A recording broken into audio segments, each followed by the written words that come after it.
The next paper is Regulation-induced CSR, and the presenter is Jing, and Vimal is the discussant.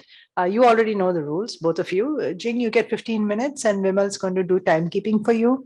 And Vimal, you get 10, and Jing does timekeeping for you. Floor is yours.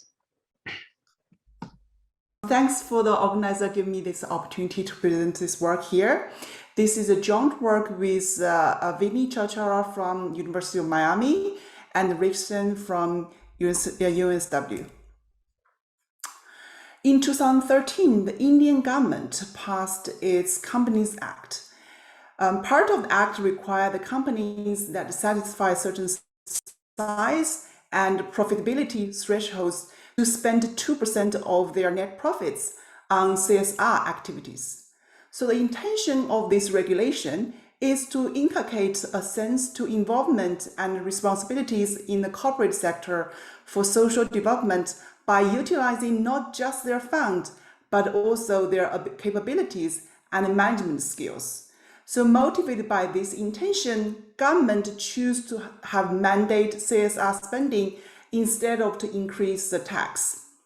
Initially, this legislation comes with a comply or explain feature, which means if a company doesn't spend the prescribed 2%, they can choose to disclose the reason of non-compliance in their annual report. But since then, the government has tightened the requirements.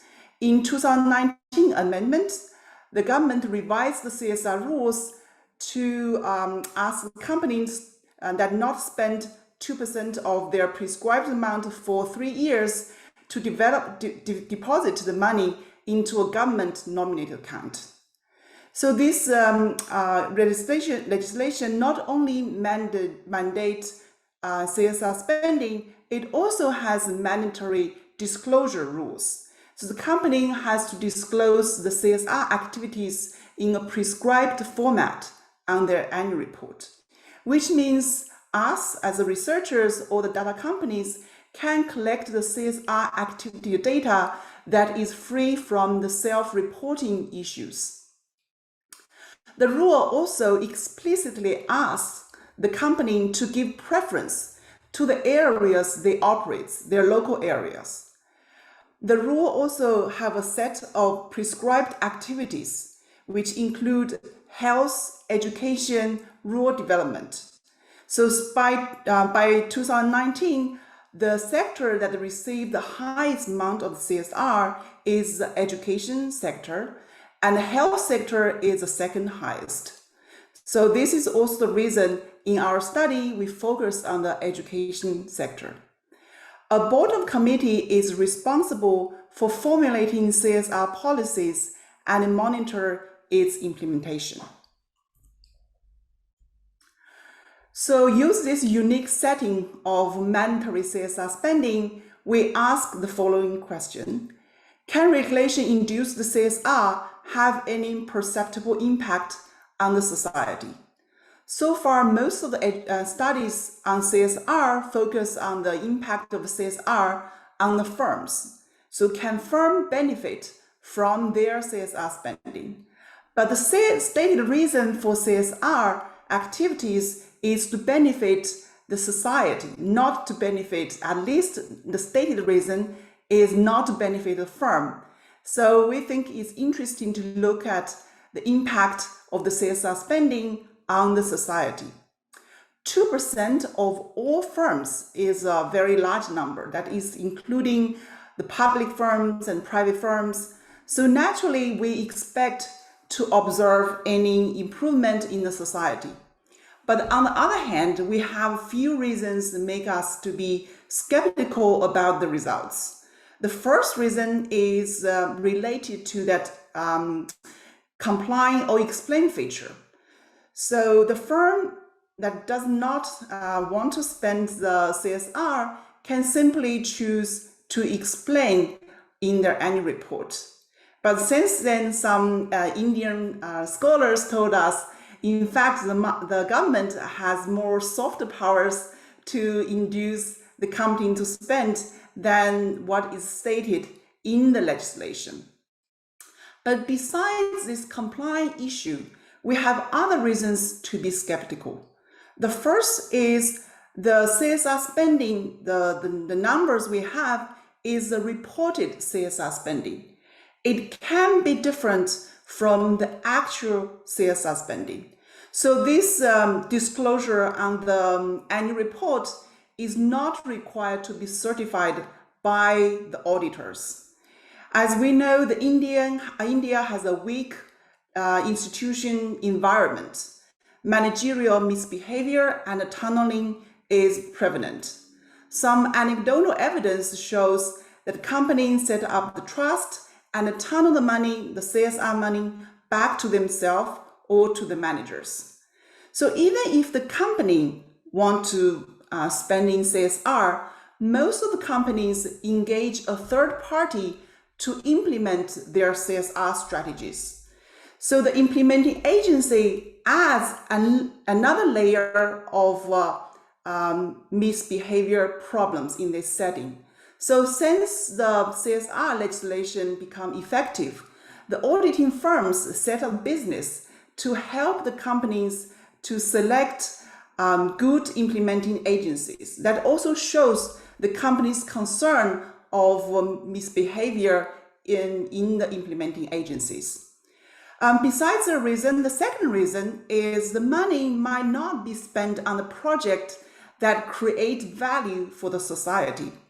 The paper here on Dharmapola and Khanna, they found the CSR effective firms reduce their advertising spending. So that suggests the CSR here is a substitute to the advertising expenditure.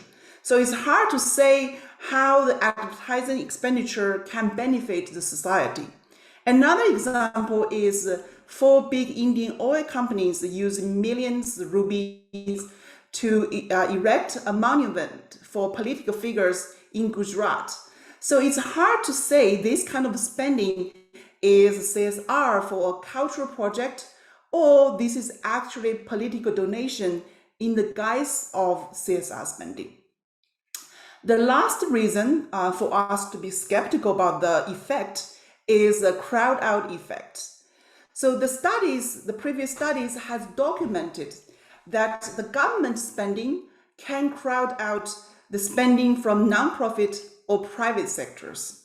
But in our setting, we worried that the private sector spending can crowd out the similar activities by the government or nonprofit sectors. So as any empirical studies, identification is a major concern of our study. So we use a few approaches trying to address these endogeneity problems. So in our main specification, that's the first one, we use an OAS model with state, year, and urban ratio quintile fixed effects and district fixed effects. So our data structure is at a district year level. So we know within a district in a year how many schools or students this district have. And we also know how much CSR funding is spent in educational sectors in this district. So one of the big concerns for us is the omitted variable of economic development.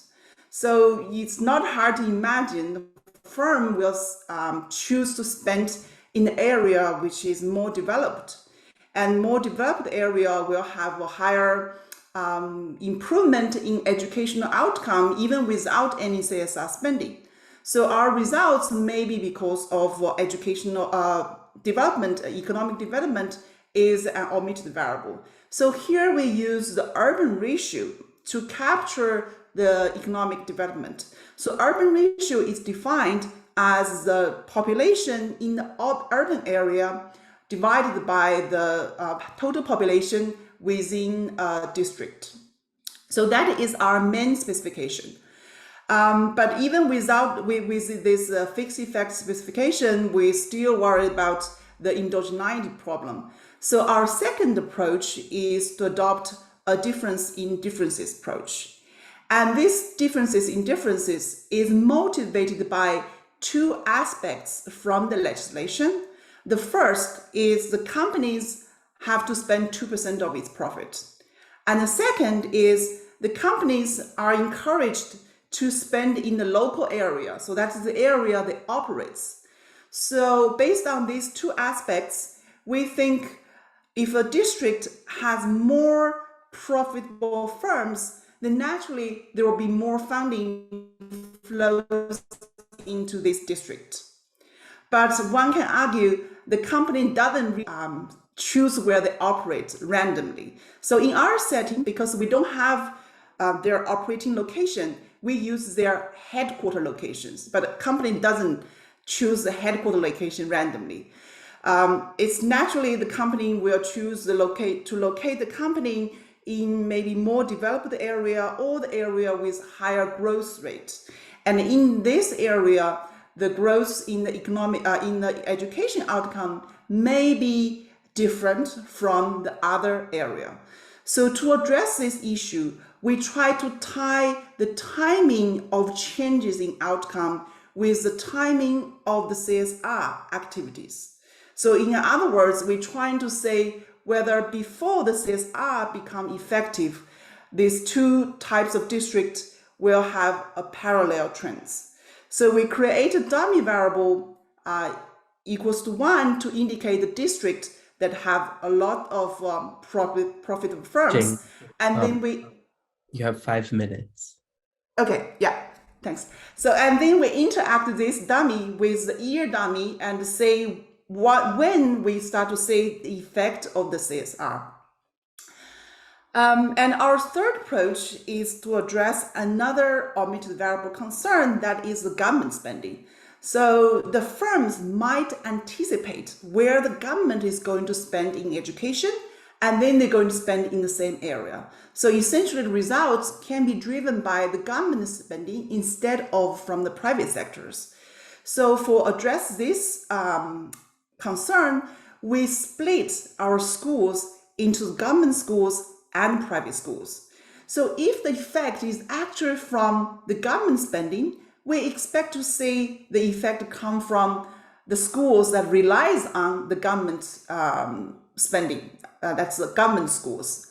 But if the effect is from the CSR activities, and then we expect the result will come from the private sectors.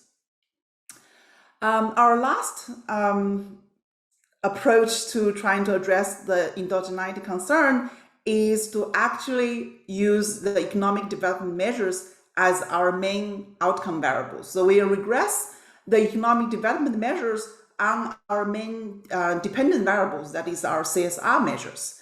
So we use the night lights in the district, the deposits, aggregate the deposits in a district, and the bank credit in the district as 3 measures of economic development. So if the result is because of a different growth rate, we expect our economic development measure are positively correlated with the CSR spending. Okay, this will be my last slides. I know I don't have enough time to go to the details, so I will just give you an overview of the results. So in 2019, over 60% of companies spent the full prescribed CSR amount. The total actual CSR amount is similar to the total prescribed CSR amount. That is because out of the 60% of firms, there are some firms spend more than 2%. So when we aggregate them together, the actual spending and the prescribed spending are close, even though 40% of firms are not fully compliant. So overall, we think compliance is pretty good. And also we estimate 1 million CSR spending leads to 138 more students, like enrollment, and 0.2 more schools, and 5.7 more teachers. And here, this result is based on our latest version. And if you read the paper I sent to the conference organizers on their website, that is based on an older version. And you will see the economic magnitudes are actually quite different. And the difference is because in our previous version, we only consider the contemporaneously effect. So if you spend in this year, and how many more enrollment we can observe within the same year. But in this second version, we're actually taking into account the lag effects. We also found in our differences in different setting, we found the result actually come from post 2015 period. And in before 2015, we observe a parallel trend. So that suggests our result is due to the CSR spending. And we also found the CSR spending lead to improvement in school facilities such as access to drinking water, toilets, computer, and books. And effect is driven by the private schools, not from the public schools. So ideally, we really want to compare the effect of private spending with the effect of public spending. But here, what we document is the marginal cost of adding one more student in school for 1 year. The cost is about 7,000 rupee. And we could not find comparable figures from any studies using the government spending data. So the closest we can find is per student expenditure from the government spending, that is 2,000 rupee. So I know these two numbers are not comparable. We are still looking for if we can find any study that actually reports marginal effect, so we can get a better assessment of the effectiveness of the private spending. And that's all. And I'm looking forward to your discussion. Thank you. I'm just sharing my screen. Jing, you may have to, yeah. So just to, thanks so much for getting me to read the paper. I've learned a lot about a new literature that I didn't know much about. So that's also a caveat to say, please excuse any mistakes if I've overlooked anything in the literature. So the big picture question that Jing and co-authors are looking at is under a comply or explain framework, which is a nudge with not a very heavy penalty by law to spend 2% of profits towards CSR. Does that have any real impact? And if it does have real impact, why does this contribute to the literature? So far, what we know in the CSR literature is questions of why do they undertake this? What are their incentives? So private benefits to managers, shareholder activism, actually this is to do good, where shareholders expect the firm to do better on certain things or to improve the firm's brand or reputation. But if actual CSR enterprise by firms are not contributing meaningfully to the real world, then why bother having them at all to begin with? And I don't think there are many papers doing this. So this is breaking new ground in the literature, which is great. So what the authors do is they use detailed school level data and spatial variation to establish whether the expenses make a difference.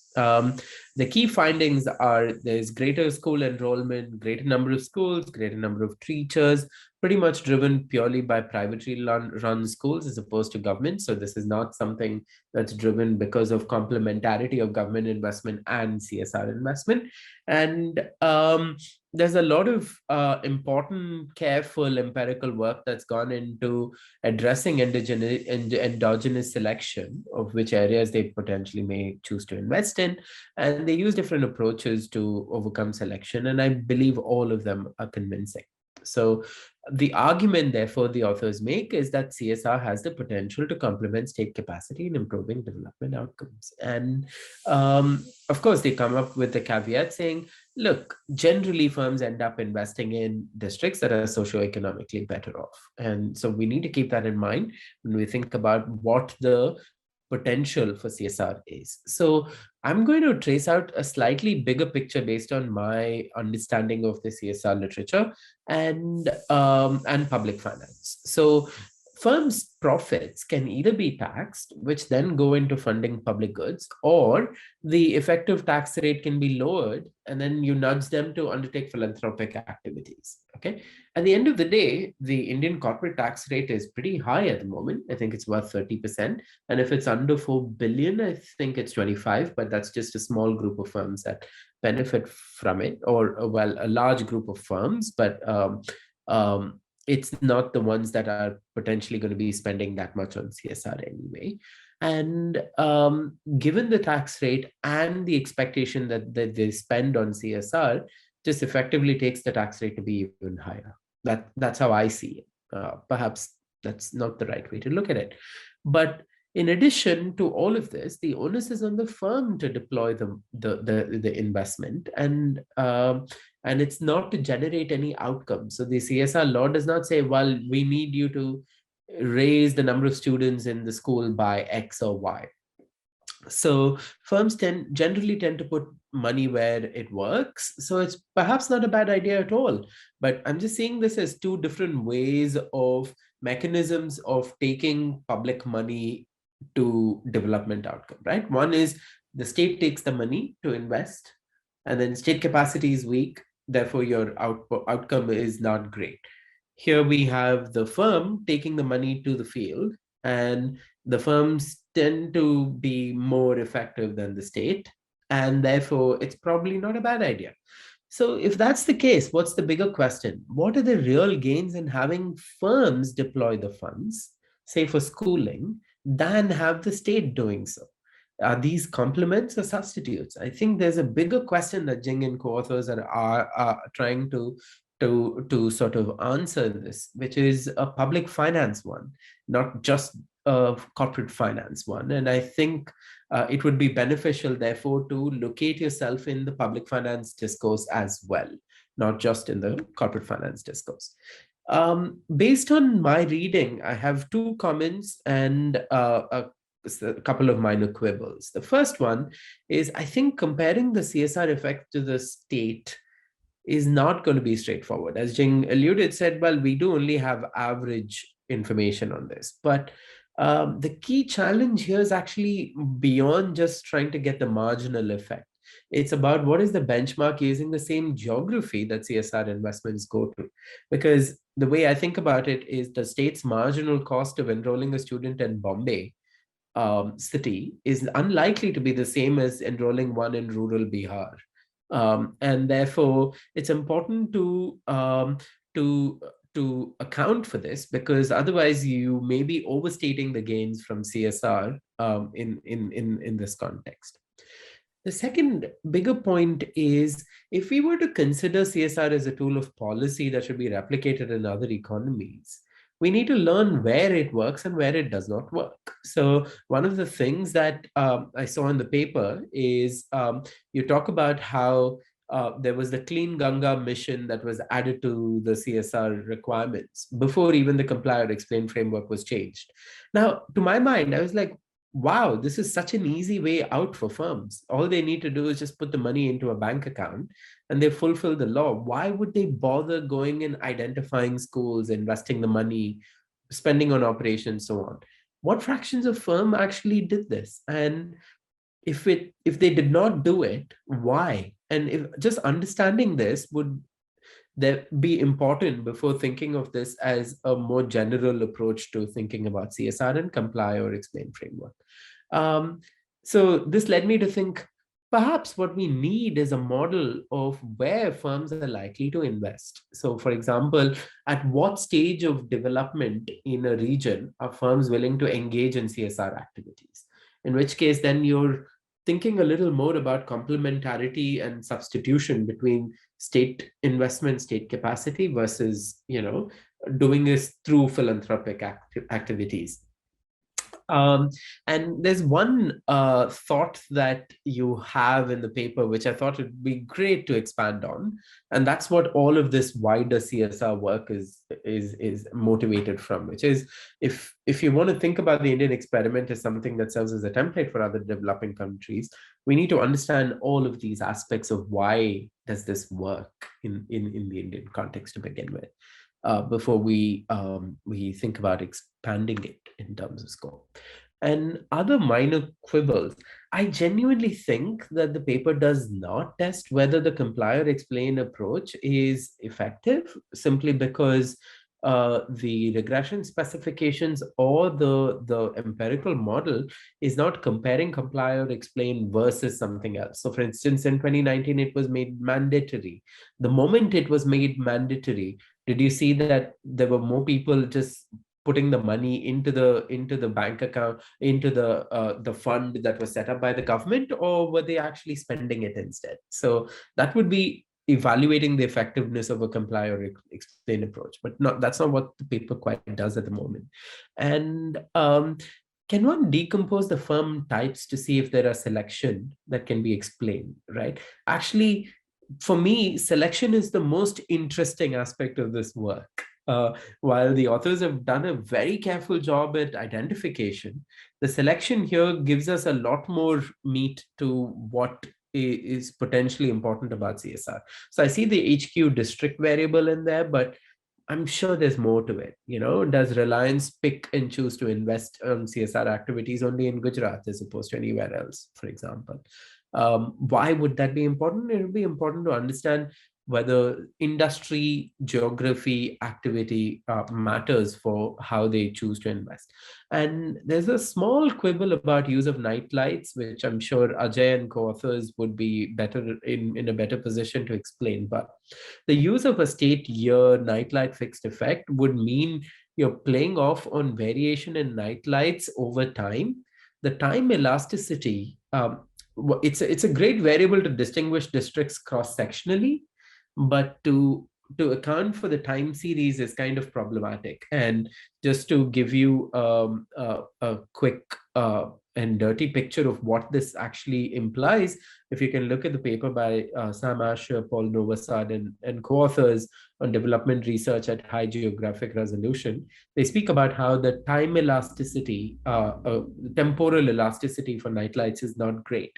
And that results in certain misspecifications and overestimation in the data.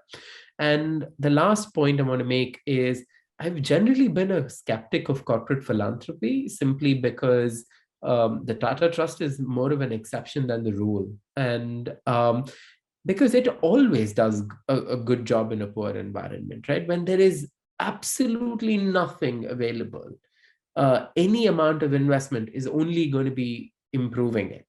So the question I'm grappling with, and I think will be very interesting, and the authors have the means to explain further in their paper about, is what is the trade-off between the state doing it and the firm doing it? And that's what makes it even more exciting and interesting for me. And that's it. Thank you, Jing, for the opportunity to read the paper and to discuss it.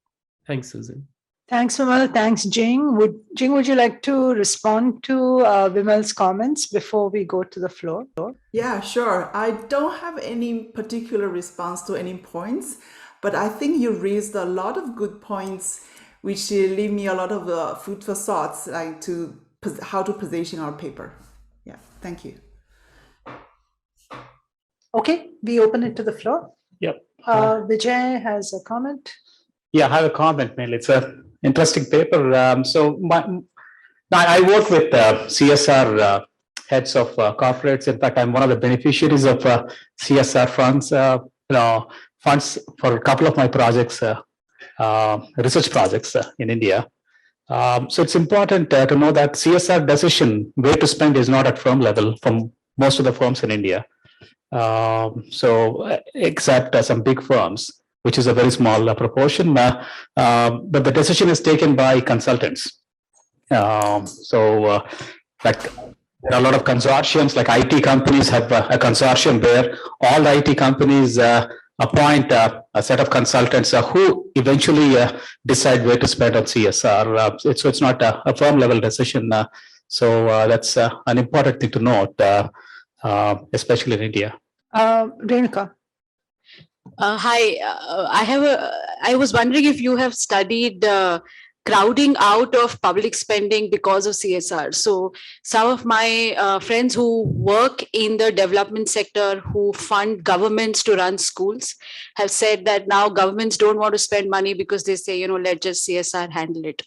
So in the data, are you seeing some crowd out in the sense that governments now stop saying, if there's CSR, why should I do my job?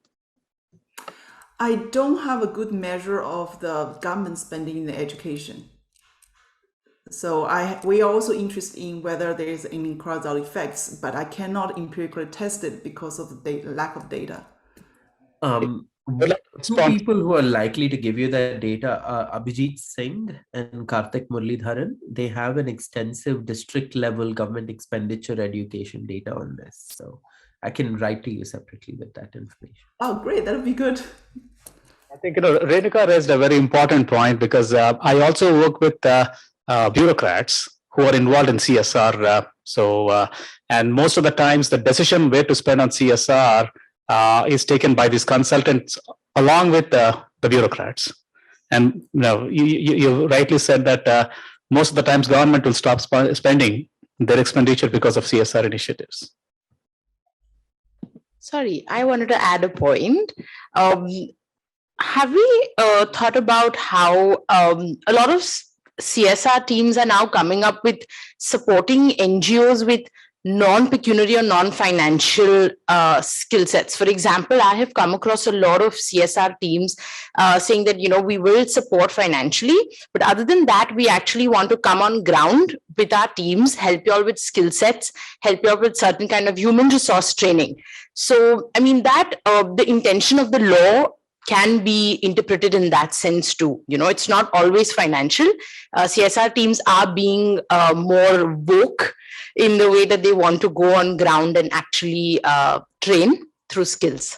So that's another point that, maybe we can, while we're interpreting the intention of the law. Yeah. Okay, thank you. But I think by law, they capped the percentage of CSR can go into the compensation for these kind of activities. So I think the majority of the CSR activities is still spending the money. That's correct. Yes, because there is still underlying finance for skill development. Again, the consultants will do the job for them. Yeah. I comment to make because we also in my firm also we spend on CSR. Couple of points. Number one, we donate to foundations or trust. It is also because of a tax break that is available. It's not because a lot of firms are evading CSR rules just by donating to a trust. Actually, it is because of a tax break that is available. Number one. Number two, in the sector of education, what we have seen, at least in areas where I'm used to, it is not a replacement investment by firms, it is supplementary.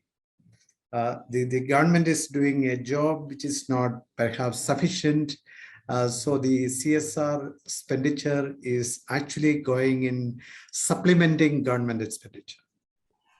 Yeah, I've seen that as well, where there is a school that has been built somewhere by the government. It's a public school, but there is running expenditure, and that's where a company like HLL that wants to sell chips in that place, maybe set up a mall to sell the chips, will then work in partnership with the government to take on one part of the running of the school as part of their CSR initiative. And I think that it's a little complicated, right? How do you evaluate that? Are they not getting any benefits because then perhaps they'll get an easier path to selling their chips? So maybe the research opportunity is to look at CapEx projects and CSR spending. By the way, I completely agree, right? What is the kind of spend that's happening in when the CSR money goes out? So personally, my experience is like Mr. George's, right? The firms that I've been able to see spending CSR are in doing training, in doing good things when there's a flood or what have you. But the big projects, right, the big guys going out there are developing these relationships with state governments through CSR. And I think that that's the deeper story. It's not, maybe it's not just the tax break. It's not the fact that they have pure intentions, but it is building relationship with various elements of the state.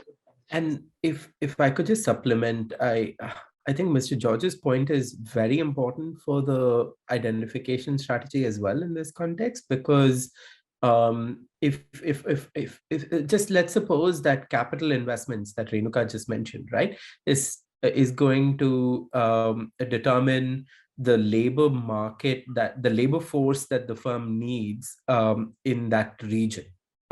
So I'm going to set up a factory. I need the labor force over the next 30-year horizon.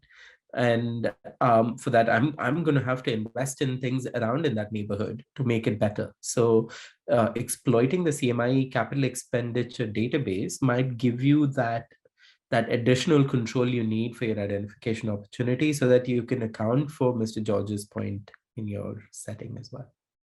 Yeah.